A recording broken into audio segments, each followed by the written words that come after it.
मी मनापासून आभार मानतो राहुल गांधीजींचे की त्यांनी कर्नाटकमध्ये तसा 0 FIR करायला लावला आणि रोहित पवार यांच्या प्रयत्नाला यश आलं। पण माननीय मंत्री महोदय, आता मरीन ड्राईव्ह पोलीस स्टेशनला अद्यापही 0 FIR का झाला नाही हे आम्हाला प्रश्नाचं उत्तर तुम्ही दिलं पाहिजे। अजितदादा काही फक्त आमचे नेते नव्हते, ते महाराष्ट्राचे नेते होते आणि त्यांच्या जाण्यानं फक्त काही राष्ट्रवादी काँग्रेस पक्षाचं नुकसान झालेलं नाही, अख्ख्या राज्याचं नुकसान झालेलं आहे। त्यामुळे अजितदादांसाठी सातत्यानं महिनाभर आम्ही ही चर्चा या सभागृहात आणण्याकरता सर्वांनी सातत्यानं प्रयत्न केले। पण मला सांगा, त्या भोंदू खरातबाबाचे 400-500 CCTV फुटेज आले आणि अजितदादाचा साधा त्या देवगिरीवरचा CCTV फुटेज, ते विमानात किती वाजता बसले, तो साहिल मदन नेमका कुठे आहे, तो जिवंत आहे की गेला, असे अनेक प्रश्न अनुत्तरित आहेत। मी जास्त वेळ न घेता एक काव्यात्मक सभापती महोदय मांडतो, माझे प्रश्न विचारतो आणि त्याचं उत्तर आपण द्यावं। तर बसल्या बसल्याचे काव्य तयार केलंय। माफ करा दादा, आम्हा तुम्हाला विसरू शकलो नाही। माफ करा दादा, आम्हा तुम्हाला विसरू शकलो नाही। अर्थसंकल्पीय अधिवेशनात तुम्हाला न्याय देऊ शकलो नाही। विधिमंडळातील अर्थमंत्री तुम्ही न्याय आम्हा देत होता, राज्याच्या हितासाठी मात्र अहोरात्र झटत होता।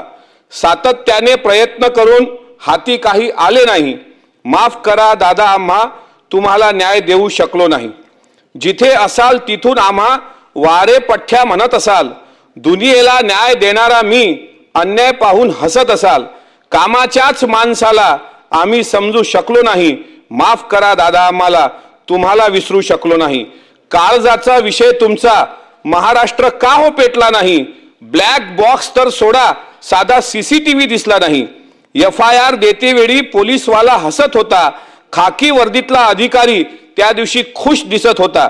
ज्यांना तुम्ही सॅल्यूट केला तो सुद्धा हळहळला नाही। माफ करा दादा, आम्हा तुम्हाला विसरू शकलो नाही।